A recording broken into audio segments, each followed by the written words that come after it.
When you pick up most books on heathenism, you know what you're getting. You'll find the expected fare, rituals, myths, practices, and a general roadmap to living as a modern heathen.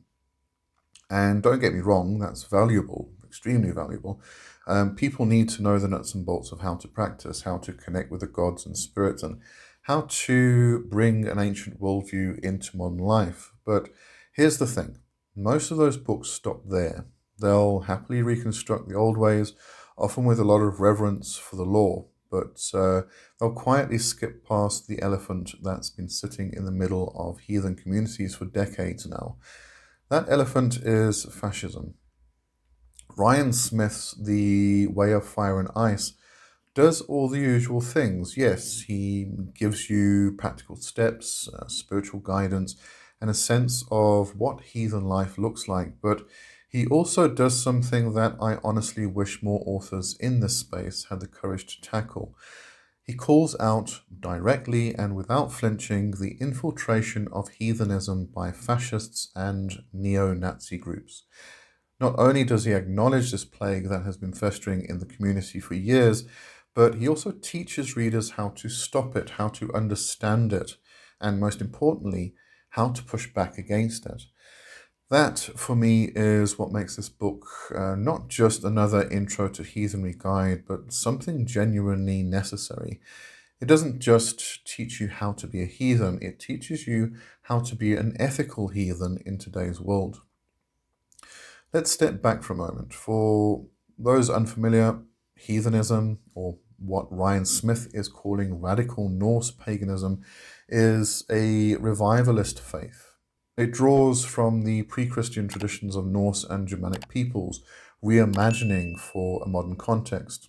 People are drawn to it for the mythology, the gods like Odin, Thor, and Freya, the sense of community, and the way it values honor, reciprocity, and connection with both land and ancestors.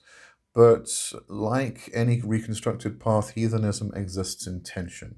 On one side, you've got inclusive, progressive heathens who see the law and traditions as a living, adaptable system that can grow into modern values of equality and justice. On the other, you've got groups who treat heathenism as a tool for exclusion, building it into a blood and soil ideology that fuels nationalism, racism, and outright fascism. Ryan Smith doesn't sweep that second group under the rug. Instead, he shines a bright light on it, dismantles it piece by piece, and gives you the tools to see through the propaganda. He explains that fascism, or what fascism actually is, not in a watered down buzzword sense we often hear online, but in its actual structure and methods. It shows how fascist groups use coded language, dog whistles, and community infiltration to spread their influence. And then he empowers readers with the knowledge to resist that infiltration, to make heathen spaces that are consciously anti fascist. That's the key word here, consciously. Because inclusivity doesn't happen by default. If you don't draw boundaries, the wrong people walk right in. And if you don't name fascism, it festers. That's why this book is refreshing. Ryan doesn't just say, we're not like them. He says, here's exactly what they are, here's why they are dangerous, and here's what we do about it. What struck me while reading is that Smith isn't fear mongering. He's not painting some dramatic fascists behind every corner picture. He's practical, measured, and clear. He shows you how to identify red flags, how some groups use folkish language to hide racial exclusion, how certain symbols get twisted into hate symbols, and how rhetoric about tradition can be weaponized to mean white Northern European only. And once you see those patterns, you can't unsee them. That's the power of this book. It trains your eye. Of course, The Way of Fire and Ice isn't just about calling out fascists. That's only one part of the broader vision. Smith presents an approach to heathenism that is vibrant, living, and deeply human. The title itself, Fire and Ice, comes from the Norse creation myth, where the meeting of primal fire and icy void sparks the birth of the cosmos. Smith uses this as a metaphor for balance, dynamism, and the interplay of opposites. His heathenry isn't about reconstructing a museum piece, it's about embracing the creative tension of opposites in our own lives. He frames heathen practices as a way of being in the world, of cultivating relationships with God's ancestors and community, while also living ethically in the here and now. He also doesn't get stuck in dry academia.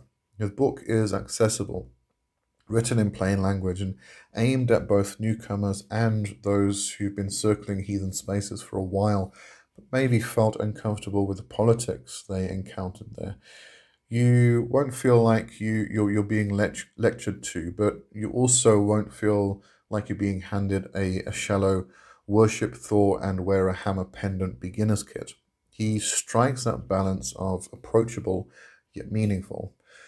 One thing I particularly appreciated is that Smith doesn't limit practice to ritual. He acknowledges ritual, of course, and provides guidance on it, but he also pushes for a kind of lived spirituality. Being a heathen isn't just something you do at the altar, it's how you live in community, how you honor your commitments, how you resist injustice, and how you bring those mythic values into a messy reality of daily life. That makes the path more holistic and, frankly, more real. Another standout is the way he situates heathenism in the broader context of paganism and politics. Too many books act like paganism and spirituality in general exists in a vacuum separate from social issues or wider movements. Smith reminds us that no spirituality exists outside of culture and politics. If your religion doesn't address the world you're living in, then it's not really living, it's retreat. His take on inclusive heathenry feels like a way of saying we're not just reviving the old ways, we're shaping a path that matters here and now for everyone. And this is why I find The Way of Fire and Ice so important, because let's be blunt, fascism has been poisoning heathen and pagan spaces for far too long. Anyone who's been around these groups online or in person has seen it, whether it's the thinly veiled racism, the fetishization of pure bloodlines, or the outright Nazi imagery that sometimes creeps in. It's exhausting, and for many people, it's been enough to drive them away from the tradition entirely. This book offers an antidote. It says you can practice heathenry, you can love the gods and the stories without surrendering the path to extremists. This is a lifeline for so many who love the spiritual heart of heathenry but don't want to get anywhere near toxic politics. To me, that makes this book more than a guide. It makes it an act of community defense. By naming the problem and offering tools to resist, Smith is helping to carve out a future for heathenry that isn't chained to its worst elements. That's not just refreshing, that's essential. So, if you're curious about heathenry, or if you've been circling the tradition but have always felt put off by the politics, The Way of Fire and Ice is the book you've been waiting for. It will give you the grounding you need in practice and spirituality, but it will also give you the clarity and confidence to keep your path clean of fascist poison. That's a rare combination and one worth celebrating. I'll put it this way. Most books hand you a hammer and say, here's how you use it. Ryan Smith's book hands you a hammer and also says, here's how to build a house with it, and here's how to keep the wolves from taking it over. And in a world where spirituality and politics are always colliding, that's the kind of guidance we need.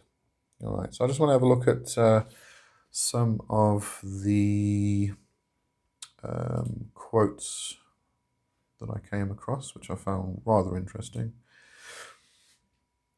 All right, to start off with just a bit about the book itself. What is this?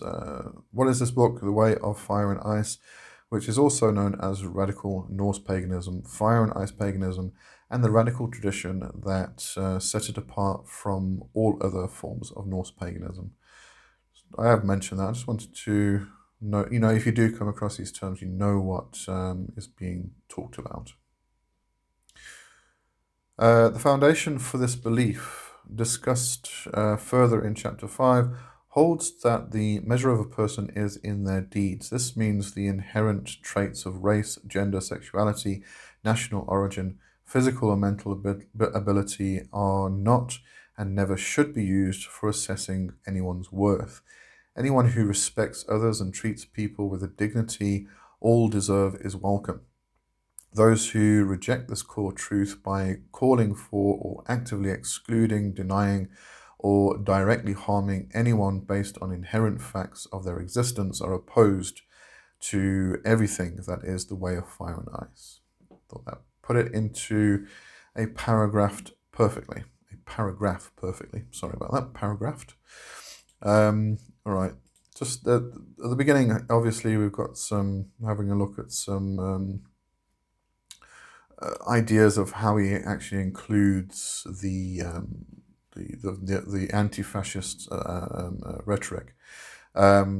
This I can't actually read the whole thing, but I just want to point out, when you do get to, if you do buy this book or you do get hold of this book, this particular section was invaluable. It names people: Stephen McNallen and the Asatru Folk Assembly, Odinism, founded by I think it's L.C. Christensen, and the Odinic Rite, Varg Vikernes Odilism, and David Lane and Ron McVan's Wotanism. I mean, this is naming and shaming people, and it's brilliant. He's, as I said, he's not apologetic at all. He just goes straight for the jugular.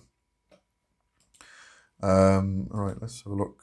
What else did I pick up?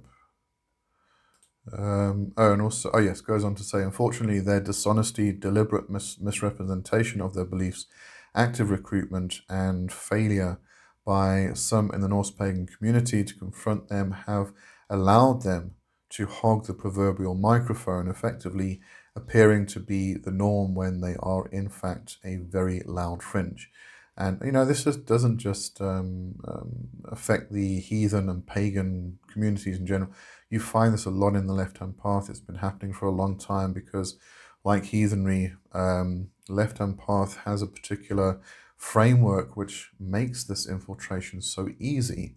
And a lot of people, especially in the past several years or decade, have found their way to the left-hand path very easily, and it's become, in the past, like I say 2-3 decades ago, it would have been, people found their way into spirituality and witchcraft and the occult in general through neo-Wicca and neo-paganism. There's a definite leaning nowadays for it to be towards left-hand path practices, and these groups, these people are infiltrating there left, right, and center. And it's people like them who seem to have the loudest voice because they've got the biggest mouths. So they tend to shout more, and that's the voice that comes across to people who are just starting on these paths. And they need to be taken down. They really do. All right, moving on. Let's have a look. What was that? That was there. I noted this. Yet the Norse concept of fate is not that of an immutable, unchanging thing dictating how all events will always unfold. Instead, it is an active, dynamic force shaped by the deeds of all things in every world. Though you may not be able to dictate what card fate deals you, you can decide how to play your hand and, through sustaining work, change the game for the better. I thought that was a great explanation of fate, because we often come up against these discussions of fate versus free will, and there is a misunderstanding of what fate actually is. If you understand it from traditional witchcraft or from a heathen perspective, you get a definite better understanding of what we're talking about when we're talking about fate.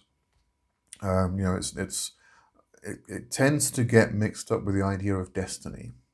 Predetermined course of action type of thing, and it's not exactly that. But that was a great explanation. So there is a discussion of fate, of Orlog, and etc., etc., etc., such things. So as I said, I mean, it's not just about anti-fascist, recognizing the fascists and keeping them out of the communities. It teaches you about actual pagan, heathen practices and concepts. And then this is later on in the book. So it starts off with a kind of like an explanation of what radical Norse paganism is, how Ryan Smith is defining that, and why it's called that, because of trying to exclude these fascists and recognize them and get them out. And then you go through the practice part, talks about community and stuff. And the later part of the book also goes into community, how to find a community, how to recognize if it's a good community or a bad community, and then continues from there and goes into the fascist aspects again, recognizing them, seeing the dog calls, recognizing the symbolism and things like that. So here he says the fascists' ultimate goal is very straightforward. Create a society where the only people who are allowed to exist are white fascists.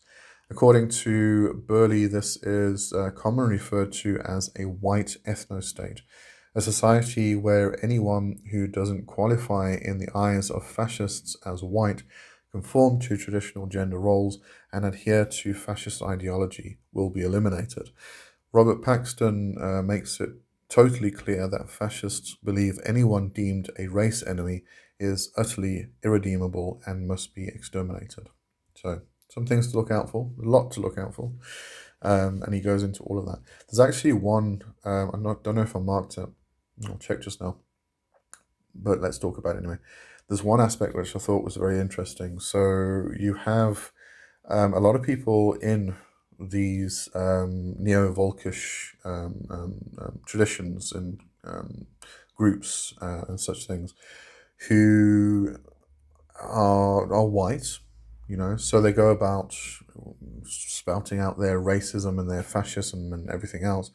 But what is interesting is that because they're white, they are being accepted into these communities. But at some stage, they're not going to be white enough because they have brown hair and brown eyes. And that's not white enough for these people. Because this is trying to become the pure white Aryan race, right? And that means blonde hair and blue eyes. And if you don't have blonde hair and blue eyes at some stage, you're going to be singled out, you're going to be removed from or excluded from these communities. So even for all those people who are fascists and neo-Nazis and idiots, who have brown hair and brown eyes or are not blonde hair and blue-eyed, you're going to be excluded as well. So, buckle down, mate, because you're an idiot, you really are. All right, let me just carry on. Where am I now? 271, 273. Former neo-Nazi Christian Piccolini, co-founder of Life After Hate, confirms this main approach. Look like your neighbor, your dentist, your attorney, your teacher, your nurse, and take the message of the ideology and polish it just to make it a bit more palatable. These deliberate acts to normalize fascism are all part of furthering their agenda. The neo-Volkish do the same with Norse paganism, dressing up their hate in a stolen spiritual cloak so they can falsely claim anyone opposing them are the real bigots. Yep, there we go. Watch out for it. And then as this whole section here, identifying the neo-Volkish, it goes into the various symbolism. Talks about the dog whistles and everything else. It's just an excellent book. It really is. All right, and that's that. And I'll see you next time. Thanks for watching. Hope you enjoyed that, and hope you get this book. It's really, really worth it. And cheers for now. Bye bye.